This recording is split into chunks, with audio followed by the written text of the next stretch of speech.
are investors ruining the Pokemon hobby?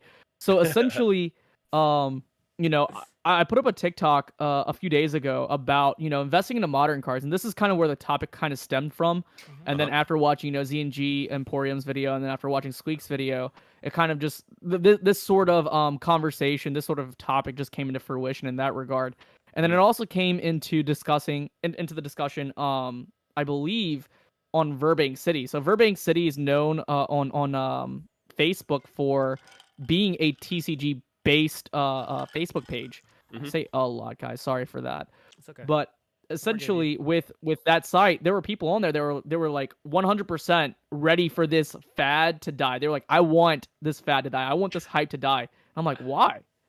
But we want to know what your thoughts are on the process, and obviously, Yizzy and I will give our points on it. I'm about to basically shit on that entire concept. So when you were kids, I don't know how old you guys are, but I assume we're somewhat the same age. When you were kids, you remember the first time you had a Charizard?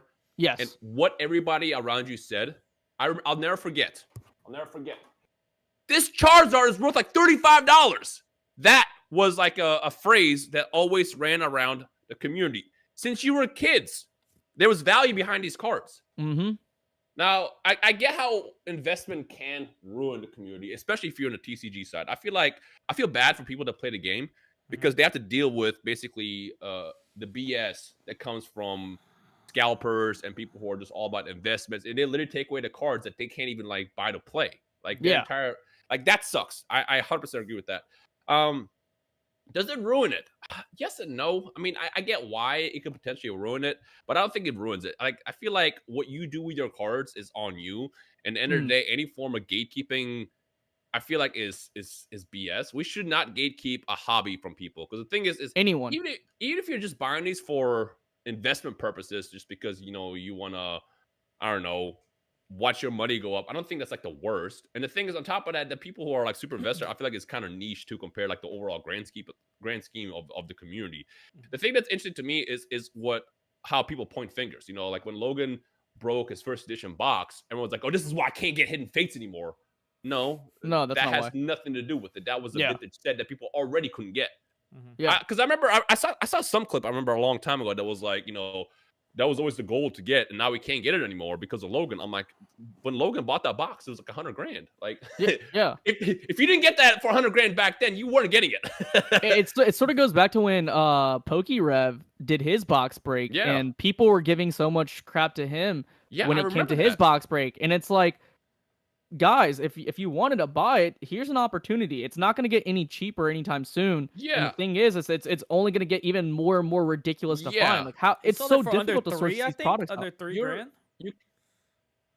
Yeah, it was $2,500. I still have one of the packs. I actually sent it to PSA to get graded. It was $2,500 a pack, which is still a lot for a pack. But like, I mean, that was a steal for for first edition base box. I feel like something like that has happened to crypto right now. Like, crypto has been super crashing lately.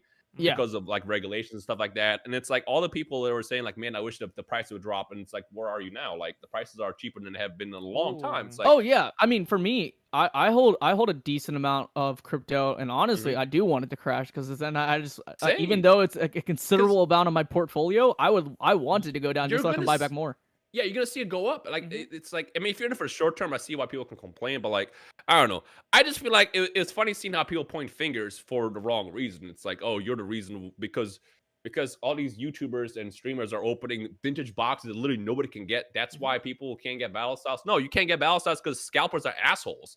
Because people who aren't educated on the actual game are seeing stuff online, and they're hopping on the bandwagon as well. But then they realize they can't sell and make profit. Like, see, this is what I said at Pokenav's podcast. These people, the bad actors, are temporary. The ones who love it are in it for the long run. And like, say what you want about Logan, you can come up with all these stupid ass theories, but I know that man, and he loves Pokemon more than like most people that I've seen. Like, it's genuine interest in the hobby. And the fact that there's people out here trying to gatekeep, from all these celebrities and people from influencers come into the market because they love it as much as them. It's just stop gatekeeping. Like, who are we to tell someone that loves Pokemon just as much as us that they shouldn't be in it because they're an influencer, yada yada yada. Like, it's everyone's just pointing fingers. That's the problem. Everyone's pointing fingers. We had a pandemic. They couldn't produce enough product, and it's like people are just all blaming each other for stuff that has basically no backup as to why XYZ is happening. Right. Did you see Uh, Pokemon I release want a to say statement this. on how much they printed Yeah. this last year? Yeah, that's double. Yeah. It was like 34 million, and then they doubled it in that during the pandemic, time of pandemic. If we want to look it up, so it's not like they're not What trying. baffles me is that the same people who are complaining about not getting Pokemon product are now getting Pokemon product. They only had to wait just a few months just to be able to get Pokemon product. And the thing is that majority of the people who were complaining about not being able to open up Pokemon packs, they weren't doing anything else. They want to be able to go to a retail location and buy it every single time. Why not go to your local game shop and buy the same stuff that's there?